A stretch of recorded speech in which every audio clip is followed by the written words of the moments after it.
Amelie was standing in her tiny kitchen in Kigali, icing the last cupcake for her son Kobe's 5th birthday, when her phone buzzed. She wiped her hands, smiled softly, and opened the message.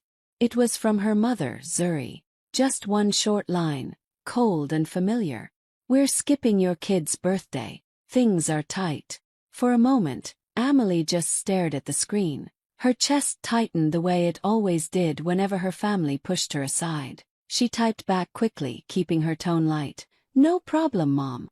Then she put the phone down and exhaled slowly. But the truth stung. They had missed her graduation, her first job celebration, her wedding, even the day she gave birth. Every milestone, every moment, they were never there. And now they were skipping something for Kobe too. Her little boy who adored them. Her little boy who kept asking, "Will Grandma come today?"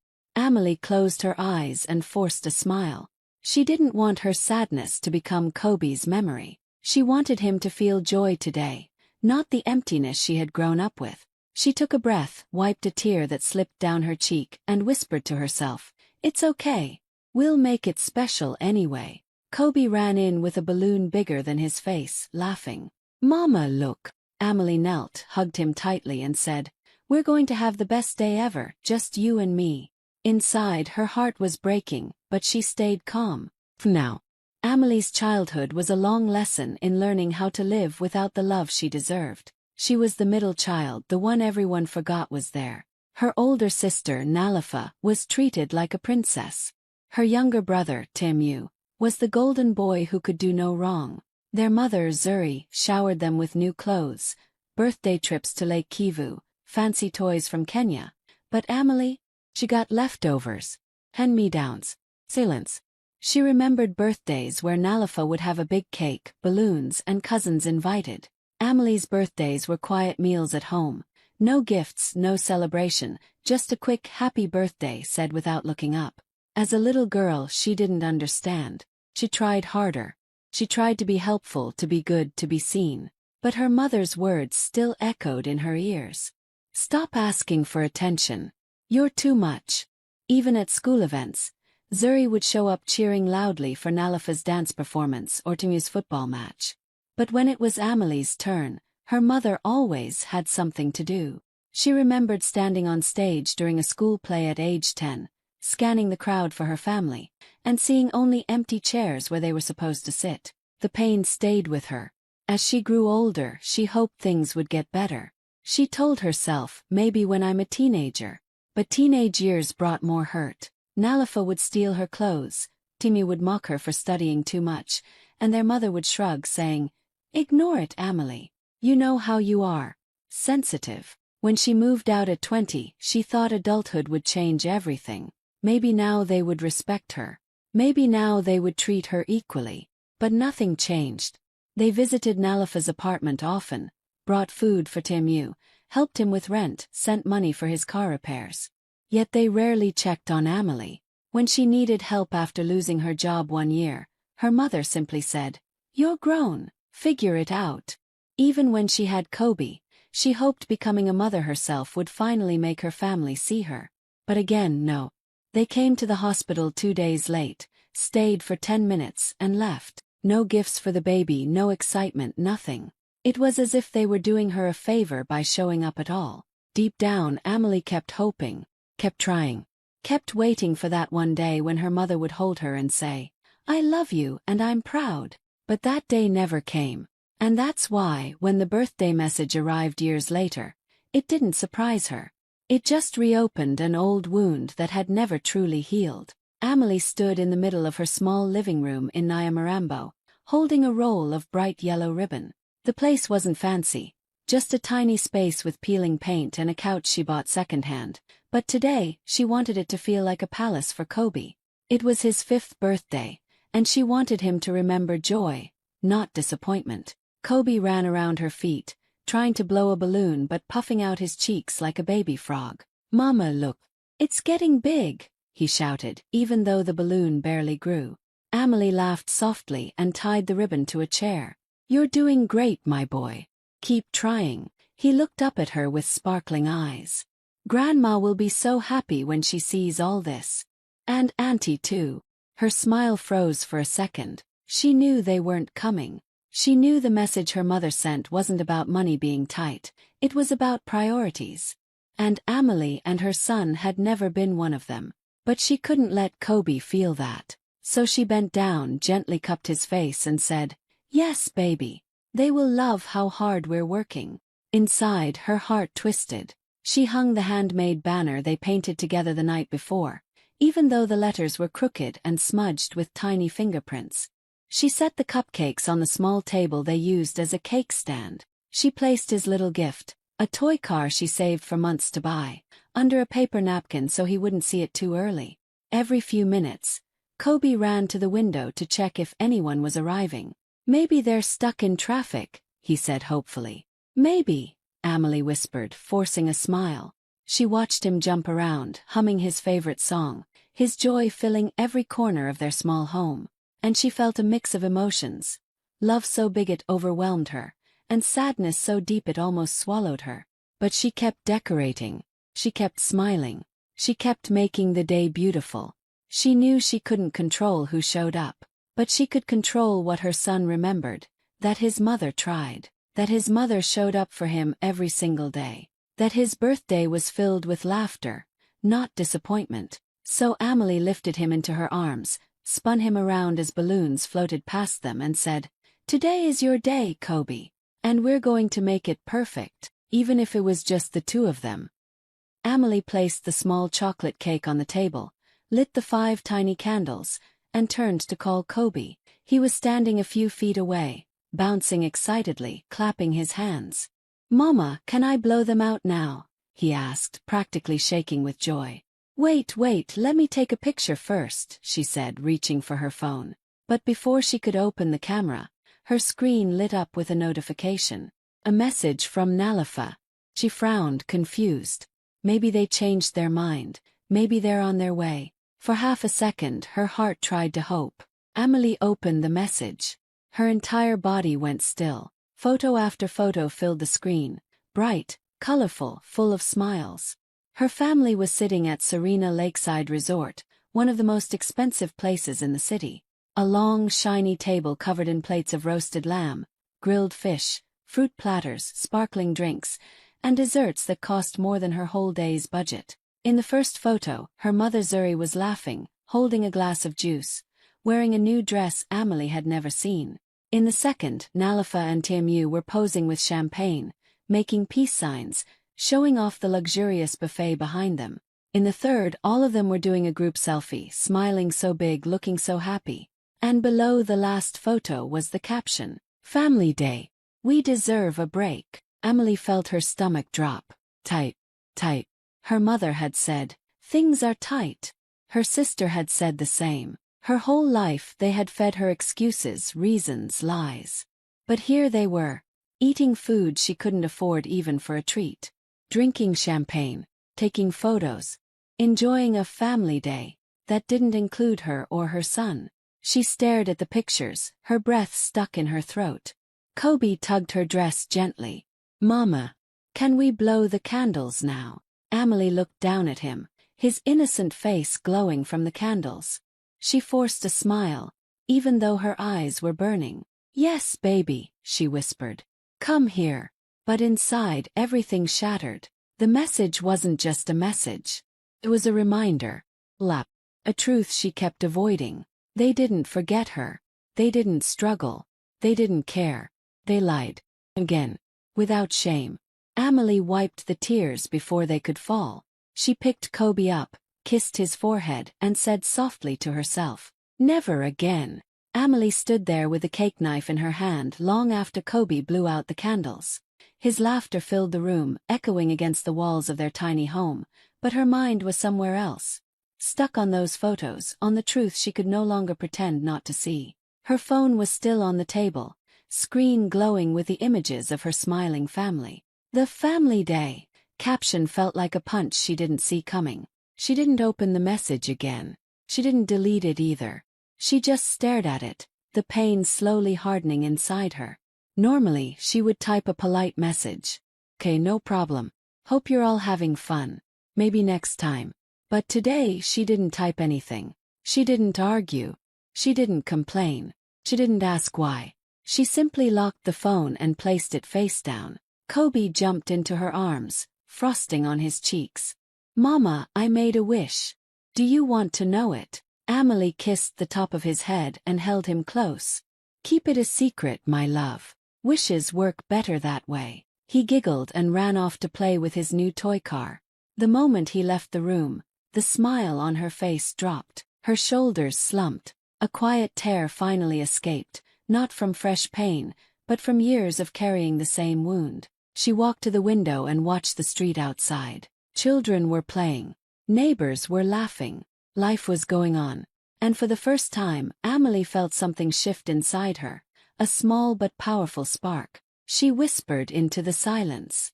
Never again. Never again would she wait by the window for people who never chose her. Never again would she explain herself to a mother who only loved her when it was convenient. Never again would she let her siblings treat her like she didn't exist. Never again would she let her son grow up watching her beg for crumbs of affection. She had spent her whole life hoping they would change, hoping she would finally be enough. But now she understood. The problem wasn't her. It was them. And she was done trying. She wiped her face, straightened her back, and took a deep breath. Her pain wasn't gone, but something stronger was rising in its place. Courage, clarity, and a cold kind of determination she had never felt before. For the first time in her life, Amelie wasn't scared of losing her family, because she finally realized she never truly had them in the first place. And she was ready to let go. The next morning, Amelie woke up early, still feeling the heaviness of yesterday. She made breakfast for Kobe, packed away the birthday decorations, and tried to focus on work. She wasn't expecting visitors. She wasn't expecting anything at all. But around noon, a loud knock echoed through the house. Before she could even answer, she heard laughter outside. Loud, careless, the kind of laughter that didn't belong to people who had hurt her just hours ago. When she opened the door, her family stood there like it was the most normal thing in the world. Nalifa held a half-eaten cake box. Kimu was sipping a soda. Her mother, Zuri, had sunglasses on and a bright smile that didn't reach her eyes. Surprise! Nalifa chirped. We brought you some cake from yesterday. As if the buffet was not enough, Timu joked, nudging her. Amelie's stomach tightened, but she kept her face calm. Her mother stepped forward proudly, lifting the box as if it were a precious gift. We brought you something. Aren't you grateful? Grateful. For leftovers from a party she wasn't invited to? For crumbs from a table she should have been sitting at? For a family who couldn't even send a happy birthday for her child? A small, polite smile formed on Amelie's lips, but her eyes stayed sharp, cold, steady. Thank you, she said quietly. Please come in. They walked inside like they owned the place, placing the leftover cake on her table, commenting on her curtains, and talking about their amazing day at Serena Lakeside Resort. We ate so much I thought I would explode, Timu laughed. The view was beautiful, Nalifa added. We should go again next weekend. Amelie watched them talk, watched the ease with which they ignored what they had done. No apology, no guilt, no shame. Just pretending. Pretending the photos didn't exist. Pretending they hadn't hurt her. Pretending she should be grateful for whatever scraps they brought her way. Her mother glanced at her and sighed dramatically. Amelie, why do you look so serious? We came all this way. Can't you at least smile? Amelie folded her arms slowly, her expression unreadable. She felt Kobe standing behind her leg, holding onto her dress. She placed a protective hand over his head. Then she looked at her family, really looked at them, and something inside her finally settled. She wasn't scared anymore. She wasn't confused. She wasn't waiting for kindness that would never come. With a calm breath she spoke. Her voice was soft but cold enough to freeze the room. We need to talk. All three of them fell silent at once. They did not expect that. And they definitely weren't ready for what was coming next. Amelie didn't sit down. She didn't offer them tea, didn't try to make the moment comfortable. Instead, she walked to her bedroom quietly, leaving her mother and siblings confused in the living room. A minute later, she returned holding a sealed brown envelope and a small silver key tied with a black string. The room fell silent. Her mother frowned. "What is that?" Amelie placed the envelope gently on the table. "Something Dad left for me before he passed." Nalafa rolled her eyes. "Dad left things for all of us." "No," Amelie said softly. "Not this. This one was only for me." She sat down finally, her fingers trembling slightly as she opened the envelope. Inside was a neatly folded letter, written in her father Bantu's handwriting, the handwriting she had seen on every school permission slip, every birthday card, every report card he signed. She took a slow breath and began reading aloud. "My dear Amelie, if you are reading this, it means I am no longer there to say these words myself, and that breaks my heart. I want you to know something I should have said long ago. I saw everything. I saw how your mother and siblings treated you. I saw you being forgotten, ignored, pushed aside. I saw you carrying pain you never deserved." Her mother shifted uncomfortably. Nalafa crossed her arms. You stared at the floor. Amelie continued, her voice growing steadier. "I am sorry, my daughter. I should have stood up for you. I should have protected you more. You were the strongest of my children, the most hardworking, the kindest. And I failed you." A tear slipped down Amelie's cheek, but she kept reading. "That is why I made a decision before I died. A decision I did not tell anyone else. The company I built, Bantu Logistics, belongs to you. Only you. You will find the key to my office and the storage in this envelope. The legal documents are already filed. Run it your way. Grow it your way. And never let anyone dim your light again." She placed the letter down. The room felt like it had stopped breathing. Then she lifted the silver key slowly, letting it shine under the light. "This," Amelie said quietly, "is the key to Dad's office. He left the company to me." Her mother's mouth dropped open. Nalafa shot to her feet. Mu's eyes widened. "What?" her mother whispered. "That's impossible." Nalafa snapped. "You're lying," Timu spat. Amelie opened a folder she had kept hidden underneath the table and slid it toward them. Stamped, signed, official documents confirming the transfer of ownership. Her father hadn't just loved her silently. He had trusted her, chosen her, believed in her. And now everything had changed. The moment Amelie pushed the legal documents across the table, the room seemed to burst open like a storm. Her family didn't even take a full second to process the truth before the shouting began. Nalafa was the first to explode. "This is unfair," she screamed, slamming her hand on the table so hard the cake box shook. "I'm the oldest. Dad would never leave everything to you. You're lying. You're trying to steal from us." Yu stood up too, pointing a finger at Amelie as if she were a criminal. "What did you do, huh? Did you trick him when he was sick? Did you force him to sign things? This is your way of getting revenge for nothing. You always exaggerate your little, sad childhood." Amelie didn't move. She didn't flinch. She had heard insults her whole life. What was one more? Her mother stepped forward next, her voice shaking with anger. "These papers are fake. I will never believe Bantu would choose you over his other children. Never.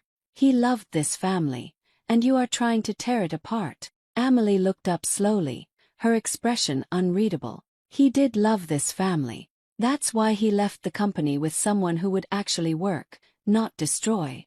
That made her mother gasp. Nalafa shouted louder. Yu kept pacing, waving his hands. Her mother clutched her head dramatically. "You think you deserve this?" Nalafa yelled. "You aren't responsible enough." Yu barked. "You are breaking this family," her mother cried. The noise was so loud even Kobe peeked from the hallway, frightened. Amelie gently motioned for him to go back to his room. When he disappeared, she finally spoke. "I let you all talk," she said quietly, but her voice sliced through the chaos like ice. The room froze. Even the air seemed to stop moving. She reached into the folder again and pulled out the official documents one by one.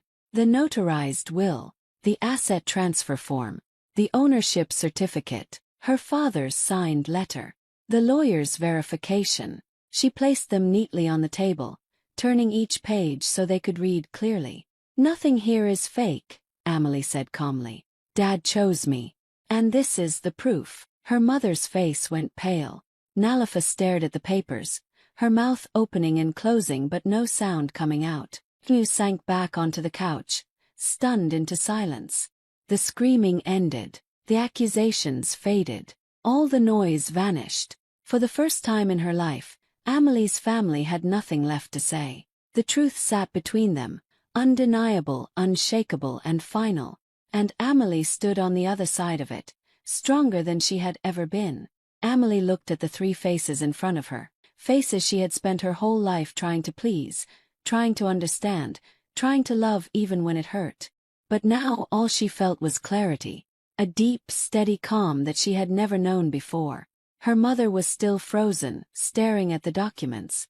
Nalafa wiped her tears angrily, unable to accept reality. Hugh kept shaking his head, as if denial could rewrite the truth. Amelie stood up slowly and reached for the cake box sitting on her table, the same box they had brought so proudly, like it was some kind of charity. She lifted it gently, walked toward them, and placed it back in her mother's hands.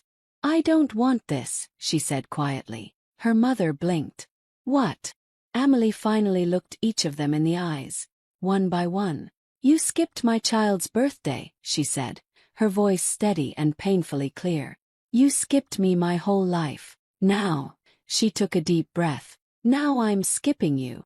Nalafa's face twisted. "You can't just cut us off like that." Amelie didn't argue, didn't yell, didn't explain. "I'm done begging to be part of this family," she said softly. "I'm done accepting crumbs. I'm done being your afterthought." She walked to the door and opened it wide. "You may leave." Her mother's mouth fell open. "Amelie, don't be childish. We're still family." Amelie shook her head slowly. "Family shows up. You don't." There was nothing more to say. Her siblings stormed past her, furious and humiliated. Her mother lingered a moment longer, staring at her as if waiting for Amelie to break down and change her mind, the way she had done so many times before.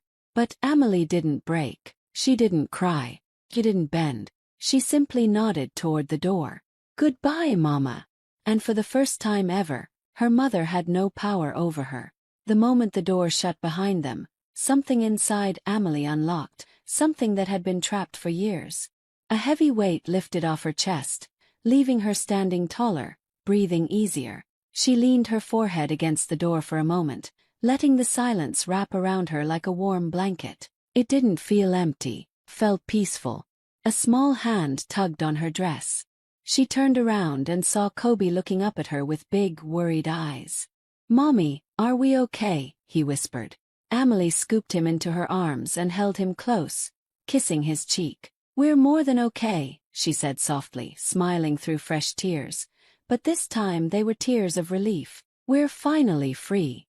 A few days after closing the door on her family, Amelie sat down at her small desk with Kobe playing nearby. She opened her laptop and began typing. She didn't use her real name, she didn't need to. She just wanted the world to know the truth she had lived, the truth she had finally acted on. She wrote, "Family isn't blood. Family is who shows up. It's who supports you, loves you, and respects you. I spent my life hoping mine would, but they never did. Today I chose peace. Today I chose me and my son. That is the family I will always protect." She hesitated for a moment, then hit post. Within hours, comments started flooding in. Thousands of people across Africa were reading her story. Mothers, daughters, even strangers who had experienced similar pain shared their support. "You are so strong. Your son is lucky to have you. This is inspiring. Thank you for showing us how to stand up for ourselves." Amelie read every comment, a warm feeling spreading through her chest. For the first time in years she felt truly seen, truly supported, by people who didn't owe her anything but cared anyway. Meanwhile, things began to change in her life. Bantu logistics thrived under her leadership. Deals she had only dreamed of were coming through. Employees admired her dedication, and clients trusted her judgment. Her father's legacy, her legacy now, was growing stronger every day. Her mother and siblings tried to reach out after seeing her post.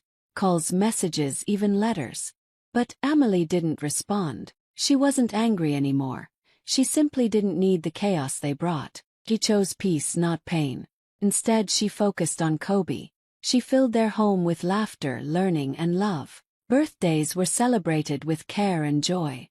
Achievements were cheered. Every hug, every bedtime story, every small moment was about building a life of truth and warmth. And every night when she tucked Kobe into bed, she whispered, "We are safe. We are enough. We have each other."